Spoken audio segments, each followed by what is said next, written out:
各位朋友，今天我想跟各位聊聊一件人生的盛事。当阳光洒进院子，儿孙围绕身边，您看到5代人齐聚一堂，那是什么感觉？那是一种圆满，一种真正的福气。2026年对1946年出生的朋友来说特别重要，因为您迎来了80大寿，您的人生登上了一个新的高峰。1946年出生的朋友，命理上属于丙戌年，我们称之为乌上土狗。这个名号听起来有点特别，但它背后的智慧深得很。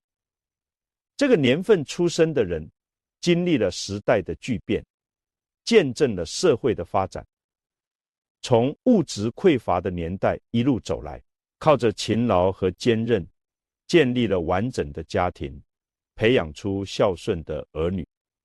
到了80岁，五世同堂，儿孙绕膝，这不正是咱们中国人最向往的福气吗？我常说，人生就像一部易经，每个阶段都有它的规律。80岁在易经的数理中是一个非常圆满的数字，10天干转了8个周期，正好是80年。这个8字在中国文化里代表发达和圆满，8864卦，正是易经的全部智慧。所以说，能活到80岁本身就是一种福报，是上天眷顾。我们先来看看丙戌年的命理特征。丙是阳火，是太阳之火，代表光明正大，热情洋溢。凡是丙火日出生的人，性格直爽，不喜欢拐弯抹角，做事光明磊落，有担当。戌土是厚重的土，代表稳重、包容，能承载万物。丙火和戌土结合在一起，就形成了一种特别的性格，外表刚强有原则，内心却非常柔软重感情。这样的人年轻时可能会吃点亏，因为太讲原则，不懂圆滑。但到了晚年，这种品格反而成了最大的财富，因为大家都知道你是个可靠的人，值得信赖。再说屋上土，这是纳音五行的说法。屋上土就是房屋顶上的泥土，用来遮风挡雨，保护家人，这个意义多深刻啊！屋上的土不是地上的土，它的作用不是让植物生长，而是要保护整个家庭，给家人一个安全的庇护所。所以说1946年出生的人，天生就有一种保护家庭、承担责任的使命感。我观察过很多屋上土命的人，他们一生最大的特点就是顾家，无论在外面受了多大委屈，回到家里都要扮演好一家之主的角色。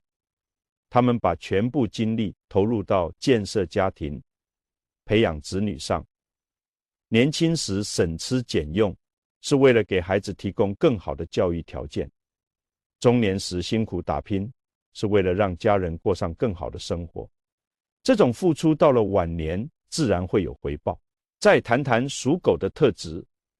狗在12生肖中代表忠诚、勤劳、守护。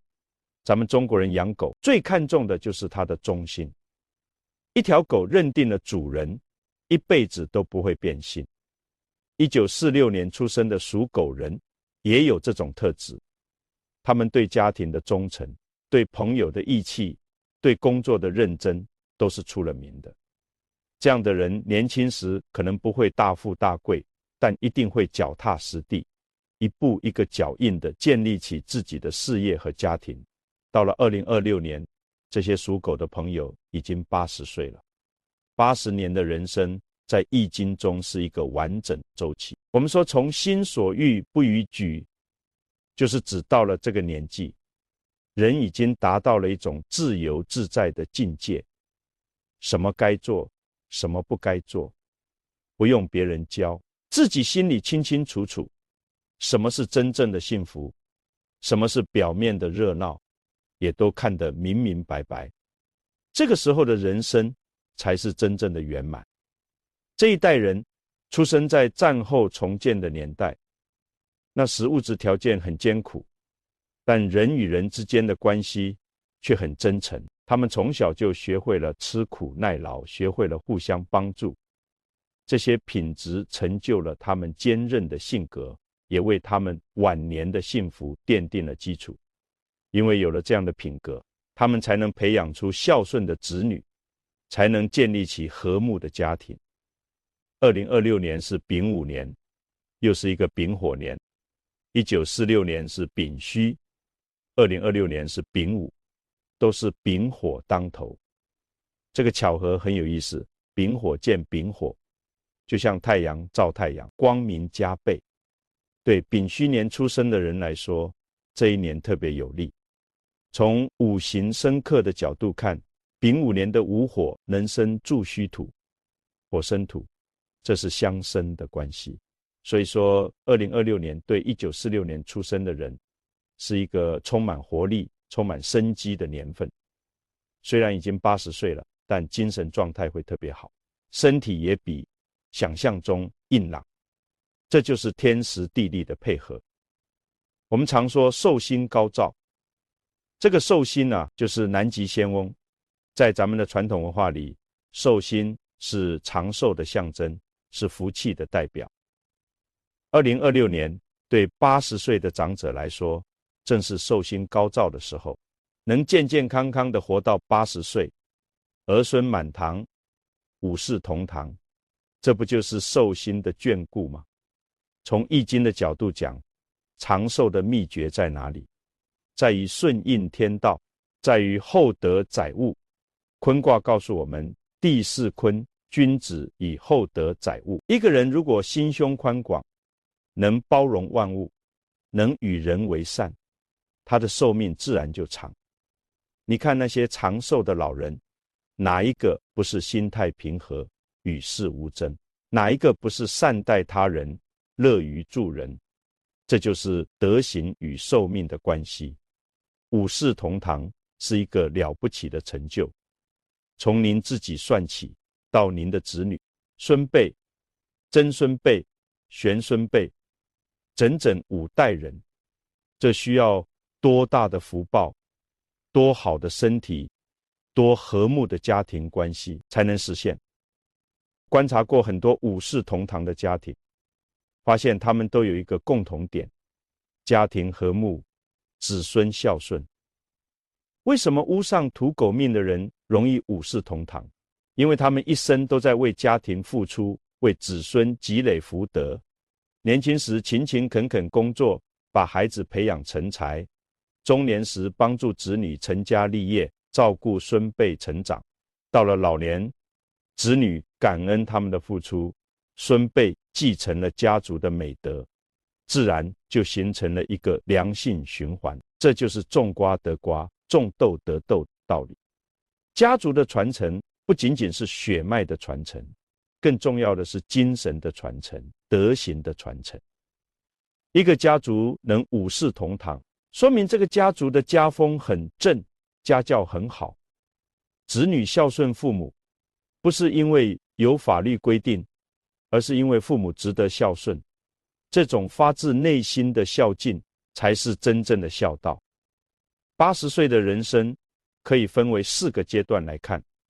少年时期大概1到20岁，对应的是蒙卦和屯卦。蒙卦讲的是启蒙教育，小孩子就像一张白纸，需要老师和父母的教导。屯卦讲的是创业维艰，刚开始学习时总是困难重重。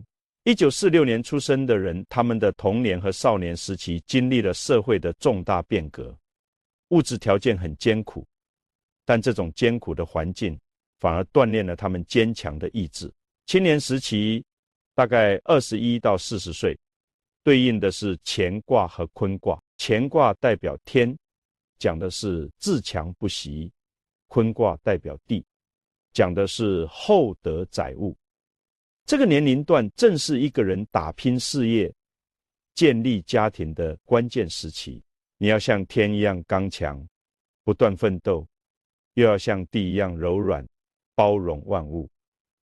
1946年出生的人，他们的青年时期正是社会建设的高峰期，他们用自己的双手创造财富，用自己的汗水养育子女。中年时期大概41到60岁，对应的是泰卦和祸卦。泰卦代表通泰，一切顺利；祸卦代表阻塞，诸事不顺。人生就是这样，有高潮也有低谷。中年时期，事业可能会遇到瓶颈，身体可能开始走下坡路，子女可能正处于叛逆期。但正是这些起伏，让人学会了从容应对，学会了处变不惊。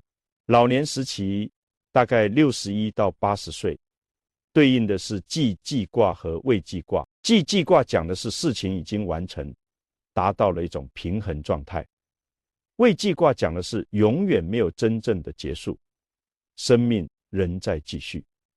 这两卦放在一起，告诉我们一个道理：人生是一个不断前进的过程，即使到了80岁，仍然有新的使命，仍然要发挥余热。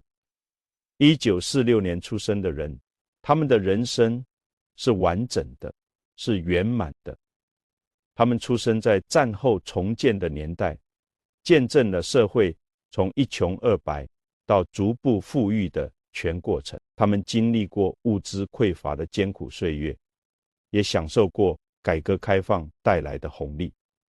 这种丰富的人生经历是他们这一代人独有的财富。到了80岁，他们拥有3大宝贵财富。第一是人生阅历，80年风风雨雨，什么样的人没见过，什么样的事没经历过，这种阅历带来的智慧是年轻人无法拥有的。第二是家族体系，经过几十年的经营，子女成才，孙辈孝顺，家族兴旺，这是人生最大的成就。第三是内心的平和，年轻时争强好胜，中年时患得患失，到了晚年一切都看淡了，内心反而获得了真正的自由。我常说，长寿不仅仅是活得久，更重要的是活得好。什么叫活得好？就是心态平和，顺应自然，家庭和睦。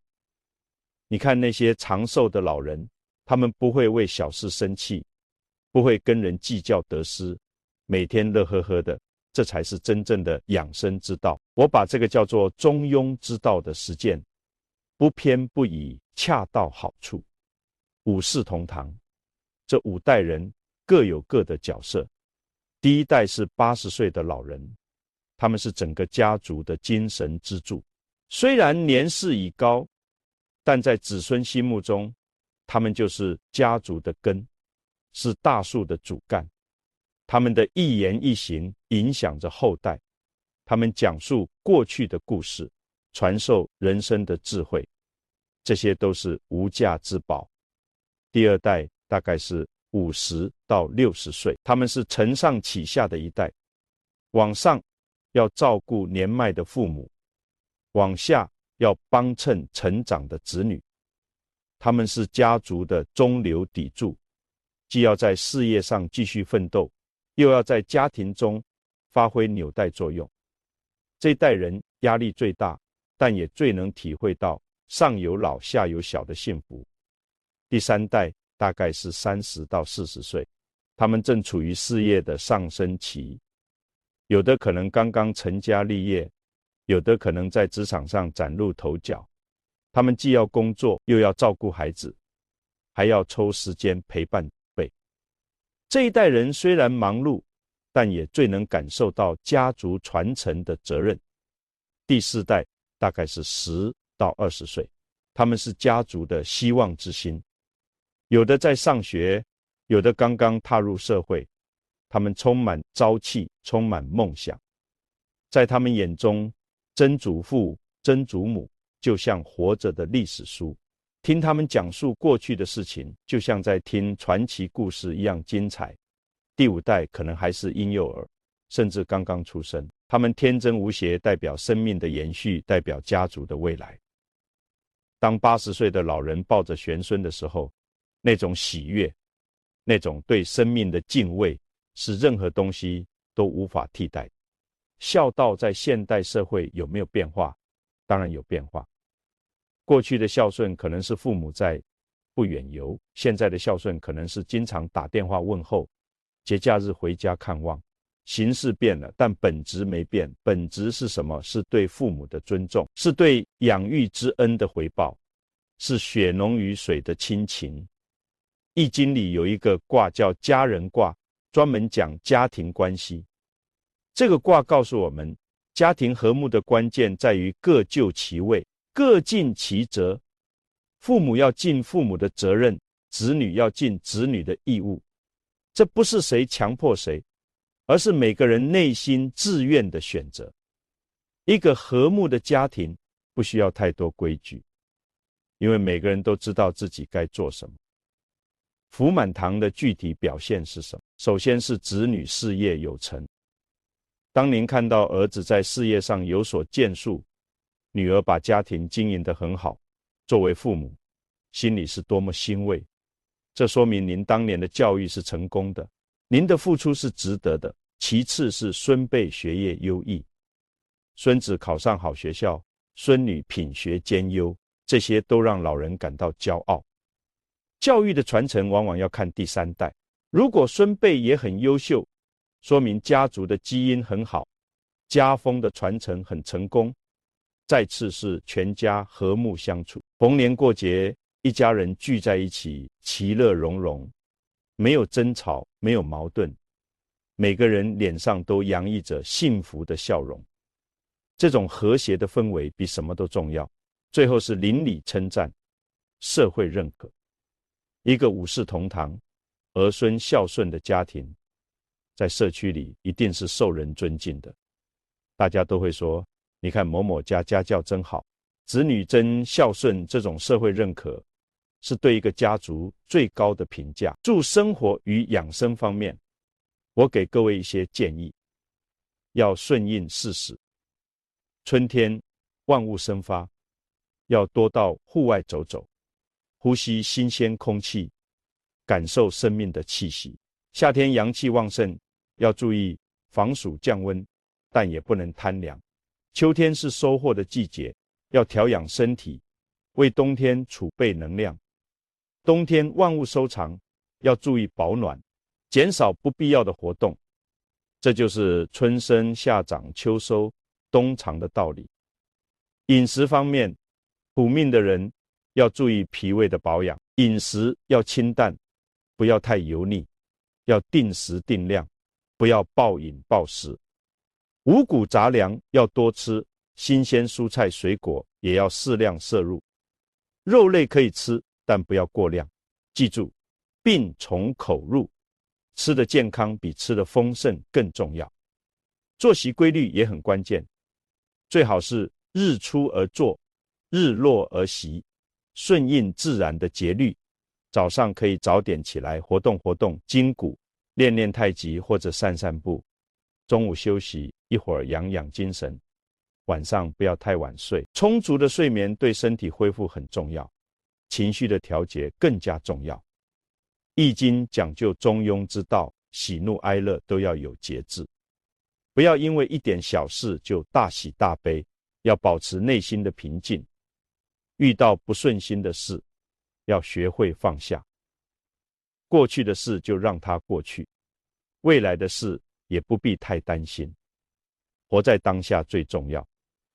从易经的角度看，2026年丙午年对丙戌年出生的人来说，有几个开运的方法。方位上，东南方和南方比较有利，平时可以多到这些方向走动。颜色上，红色、黄色都是吉祥色，衣服可以多选择这些颜色。数字上，3和9比较吉利，家庭风水也很重要。客厅是全家人聚集的地方，要保持明亮整洁。可以在客厅摆放一些吉祥的物品，比如福禄寿、3星的画像，或者一些寓意长寿的盆景。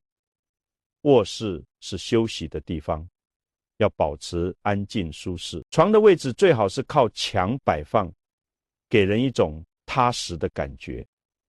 如果家里有祖先牌位，要定期祭拜，表达对祖先的敬意。这不是迷信，而是一种文化传承，一种感恩的表达。通过祭祖，我们不忘本，也教育子孙要懂得饮水思源。家里可以养一些植物，既美化环境，又能净化空气。比如万年青，寓意长寿；比如富贵竹，寓意吉祥。但植物不要养太多，也不要养带刺的植物，保持一个平衡就好。精神的修养也很重要。到了80岁，正是读书修身的好时候，可以读一读《易经》，理解天地运行的规律；可以读一读《道德经》，领悟无为而治的智慧。这些经典年轻时可能读不懂，到了这个年纪，有了人生经历，再读起来就会豁然开朗。练习书法也是很好的修身方式。写字的时候，心要静，气要匀，这本身就是一种养生。而且书法讲究字如其人，通过练字可以陶冶情操，提升修养。跟子孙的互动也是一种养生。不要觉得自己老了就没用了。其实您的人生经验，您的智慧，都是子孙最需要的。多跟他们聊聊天，给他们讲讲人生的道理。这既是在传承家族文化，也是在让自己的晚年生活更充实。有条件的话，可以参与一些社区活动，发挥余热。比如参加老年大学，学习新的知识；比如参加社区志愿活动，帮助其他需要帮助的人。老有所为，老有所乐，这才是真正的幸福晚年。对子女来说，你们可能觉得给父母买好吃的、好用的就是孝顺，但其实父母最需要的是你们的陪伴。他们不缺吃、缺穿，缺的是子女的关心。有空的时候带父母出去走走，看看外面的世界，哪怕就是在家里坐着聊天，对他们来说也是幸福。要让父母的晚年更幸福，有几点特别重要。一是尊重他们的意愿，不要什么事都替他们做主，要听听他们的想法。二是理解他们的情绪。老人有时候会唠叨，会重复说同样的话，要有耐心。三是关注他们的健康，定期带他们体检，注意他们身体的变化。在教育下一代的时候，一定要把孝道传承下去，让你们的孩子看到你们是如何对待爷爷奶奶的，他们自然会学会孝顺。家风的传承就是这样一代一代延续下来的。对孙辈，我也有一些期许。你们是幸运的一代，生活条件好，教育资源丰富，但不要忘记，你们今天的幸福生活是祖辈用辛苦换来的。要珍惜现在的生活，要感恩祖辈的付出。多花时间陪陪爷爷奶奶，听他们讲过去的故事。那些故事里有艰辛，有奋斗，有智慧，有经验，这些都是书本上学不到的东西。从他们身上，你们可以学到什么叫坚韧，什么叫责任，什么叫真正的幸福。百善孝为先，这句话不是空话。孝顺不仅仅是给钱给物，更重要的是发自内心的尊重和关爱。你们要理解，总有一天你们也会老，也会需要子女的照顾。现在你们怎么对待长辈，将来你们的子女就会怎么对待你。在这个快节奏的时代，要学会慢下来，学会珍惜亲情，不要让工作、学习成为忽略家人的借口。家庭才是人生的根本，亲情才是最宝贵的财富。对曾孙、玄孙，我的祝福很简单：健康成长，平安喜乐。你们是家族的未来，是生命的延续，希望你们能接受长辈的智慧传承，把家族的优良传统发扬光大。虽然你们现在还小，还不懂什么是家族荣誉，但总有一天你们会明白，你们肩负着家族的希望。一个家族要兴旺，需要几代人的共同努力，保持家庭和睦是核心。一家人在一起，最重要的是互相理解，互相包容，不要为小事争吵，不要为利益反目。记住，血浓于水，家人永远是家人。财富与德行要平衡，传承物质财富可以给后代提供更好的生活条件，但如果没有德行的约束，财富反而可能成为祸害。所以在传承财富的同时，更要传承勤俭、正直、善良等美德。五世同堂的福气怎么延续，靠的是每一代人都坚守家族的价值观，都珍惜家庭的和睦。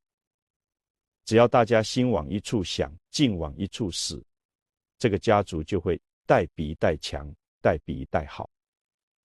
有些老人看不惯子女的做法，天天唠叨，搞得关系很僵。有些老人又太纵容子女，该管的不敢管，结果子女走了歪路。中庸之道就是要找到一个平衡点，该提醒的时候提醒，该放手的时候放手。记住，子女已经是成年人了，他们有自己的判断，要相信他们。对孙辈的疼爱也要有分寸，疼爱是应该的，但不能溺爱。该立规矩的时候要立规矩，不能因为心疼孩子就由着他们胡来。适度的疼爱是福，过度的溺爱是害。这就是中庸之道在隔代教育中的应用。保持适度的生活节奏也很重要，不要因为退休了就什么都不做，整天闲着，也不要把时间安排得太满，累坏了身体。每天做一些自己喜欢的事，既充实又不累，这就是适度。阴阳平衡是易经的核心思想之一。在养生方面，阴阳平衡体现在动静结合，不能总是静坐不动，那样气血不畅；不能过度运动，那样消耗太大。每天适度运动，比如散步、打太极，既活动了筋骨，又不会太累。饮食上也要阴阳平衡，荤素搭配，不要只吃素，也不要只吃荤，五味要调和，酸甜苦辣咸都要有，但都不能过量。冷热要适中，夏天可以吃点凉的，但不能太凉；冬天要吃热的，但也不能太烫。这些都是阴阳平衡体现。情绪管理更需要阴阳平衡。喜怒哀乐都是正常的情绪，但要有节制。太高兴了伤心，太悲伤了伤身，太愤怒了伤肝。保持情绪的平和，既不压抑自己，也不放纵自己，这就是阴阳平衡。天人合一是另一个重要的理念。什么叫天人合一？就是人要顺应自然规律，不要违背天道。比如说，人老了就要服老，不要硬撑着跟年轻人比。该休息的时候就休息，不要逞强。四季变化要顺应，春天要养生，夏天要养长，秋天要养收，冬天要养长。每个季节都有它的特点，我们的生活方式也要随之调整，不要一年四季一个样，要随季节而变化。昼夜变化也要顺应，白天阳气旺要多活动，晚上阴气盛要多休息，不要颠倒黑白，那样对身体伤害很大。按照自然的节律生活，身体才会健康。生老病死是自然规律，要坦然接受。到了80岁，对生命要有一个正确的认识。人终有一死，这是谁都逃不掉的。与其恐惧死亡，不如好好珍惜现在的每一天，活一天就快乐一天，这才是正确的态度。在传承与创新方面，也要有辩证的思维。传统的价值观要坚守，比如孝道、诚信、勤劳这些，不管时代怎么变都不能丢。但同时也要理解年轻人的新思维，不要一味排斥。年轻人有他们的想法，有他们的生活方式，这很正常。不要总是说我们那时候怎么样，时代不同了，不能用过去的标准要求现在，在传承中包容，在包容中传承，这才是正确的态度。比如说，过去讲究父母在不远游，现在的年轻人可能要到外地工作，甚至要到国外发展，这不是不孝，而是时代的需要。只要他们心里有父母，经常联系问候，这就够了。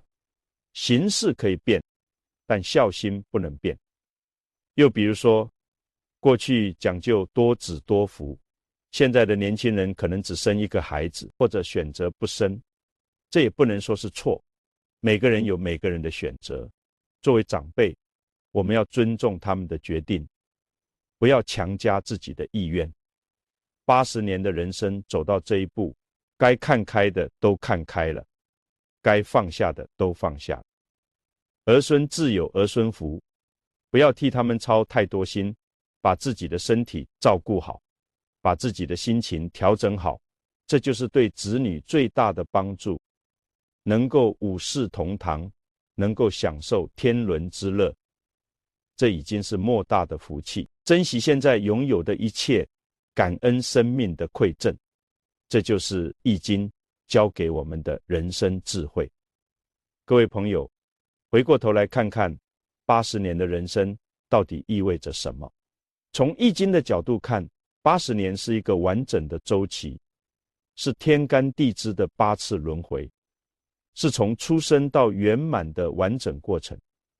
1946年丙戌年出生的人，他们见证了时代的巨变，经历了人生的起伏，最终在2026年迎来了80大寿，迎来了五世同堂的盛景。这一代人的时代价值是什么？他们是承前启后的一代，是连接过去与未来的桥梁。他们从老一辈那里继承了勤劳、节俭、忠诚的美德，又把这些美德传递给了下一代。他们用自己的一生诠释了什么叫责任，什么叫担当，什么叫无私的付出。个体生命的意义在于家族的传承。一个人活在世上，不仅仅是为了自己，更是为了家族的延续。当您看到5代人齐聚一堂，当您看到家族香火兴旺，您就会明白，您这一生的奋斗是值得的，您的付出是有意义的。这就是咱们中国人的家族观念，这就是我们文化的根。2026年对1946年出生的人来说，确实是一个特殊的年份。寿星高照不仅仅是一句吉祥话，更是对这一代人德行的肯定。他们一生积德行善，顺应天道，所以才有今天的福报。五世同堂不是偶然的幸运，而是必然的结果。这是他们用一辈子的付出换来的，是他们用真心真情经营出来的福满堂。满的不仅是人，更是情，是爱，是家族的凝聚力，子女孝顺，孙辈懂事，曾孙可爱，玄孙天真。这个满字满得恰到好处，每个人都在自己的位置上发挥作用，每个人都为这个家族贡献着自己的力量。在座的朋友们，如果您是1946年出生的，那么恭喜您，2026年是您的本命年，是您人生的一个重要里程碑。希望您健康长寿，福寿绵长，希望您家庭和睦，儿孙满堂，希望您精神富足，安享晚年。您这一代人辛苦了一辈子，现在是享福的时候了。如果您是他们的子女，请珍惜与父母相处的时光，不要等到失去了才后悔，不要让子欲养而亲不待的悲剧发生在您身上。多回家看看，多陪他们说说话，这是您应尽的责任，也是您的福气。如果您是孙辈、曾孙辈，请记住长辈的教诲，传承家族的美德。您是家族的未来，肩负着传承的重任，要懂得感恩，懂得孝顺，把这些优良传统代一代传下去。从个人命运到家族传承，从易经智慧到现代生活，从传统文化到时代精神，这一切都是相通。生命的意义在于传承，幸福的真谛在于和谐。一个人再成功，如果家庭不和睦，那也不算真正的成功。一个人再富有，如果子女不孝顺，那也不算真正的富有。真正的幸福是五世同堂的天伦之乐，是儿孙绕膝的温馨画面，是看到家族兴旺的欣慰笑容。这种幸福用金钱买不到，用权势换不来，只能用真心真情去经营，用德行善举去积累。1946年的朋友们，您做到了，您用80年的人生诠释了什么叫圆满，什么叫福气。2026年，寿星高照，五世同堂，儿孙孝顺福满堂，这就是对您最好的褒奖，这就是上天对您的眷顾。愿每一位长者都能健康长寿，愿每一个家庭都能和睦美满，愿每一个人都能明白，幸福不在远方，就在您的家里，就在您的亲人身边，珍惜现在，感恩拥有，这就是人生最大的智慧。